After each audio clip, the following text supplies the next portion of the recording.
let's talk about Procreate brushes. I'm Christy. I teach lettering and doodling on the iPad, and here's my favorite brushes. Okay, I'm going to go to brushes.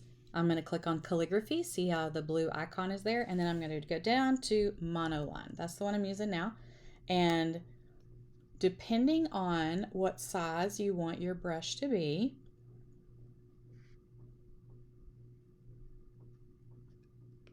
and if you turn the size down, you can make it smaller. So see how it's not as thick.